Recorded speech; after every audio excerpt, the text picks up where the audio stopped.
श्रीमद् भागवत गीता में भगवान कृष्ण के उपदेशों का वर्णन है। गीता के ये उपदेश श्री कृष्ण ने महाभारत युद्ध के दौरान अर्जुन को दिए थे। गीता में दिए उपदेश आज भी उतने ही प्रासंगिक है और मनुष्य को जीवन जीने की सही राह दिखाते हैं।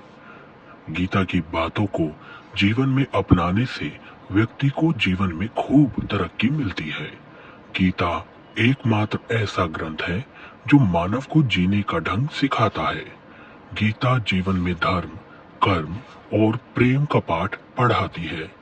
गीता में श्री कृष्ण ने बताया है कि जीवन की एकमात्र समस्या क्या है। जीवन में समस्याओं का कारण क्या होता है, आइए जानते हैं। गीता में श्री कृष्ण कहते हैं कि गलत सोच ही जीवन की एकमात्र समस्या है, जबकि समस्याओं का एकमात्र समाधान हमारा ज्ञान है। श्री कृष्ण कहते हैं मनुष्य को अपने मन पर कभी विश्वास नहीं करना चाहिए। यह मन ही है जो मनुष्य को बार बार दगा देता है। हर व्यक्ति को मन के बजाय कर्म पर ही ध्यान केंद्रित करना चाहिए। श्री कृष्ण कहते हैं कि व्यक्ति का मन जब अहंकार, ईर्ष्या और द्वेष से पूरी तरह घिर जाता है तो उसका पतन निश्चित होता है।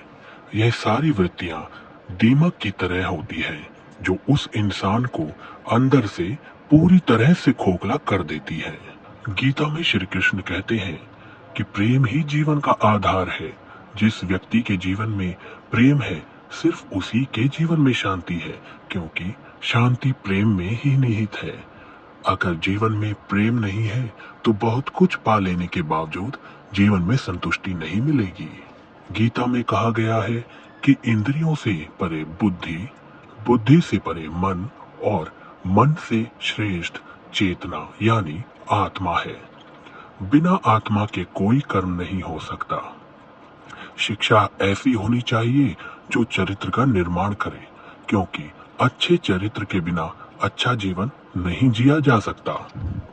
श्री कृष्ण कहते हैं कि यह शरीर ही वह क्षेत्र है जहाँ युद्ध होता है। शरीर में दो सेनाएं हैं, एक पांडव अर्थात पुण्यमयी और एक कौरव अर्थात पापी। मनुष्य हमेशा दोनों के बीच में ही उलझा रहता है और इसी का नाम जीवन है।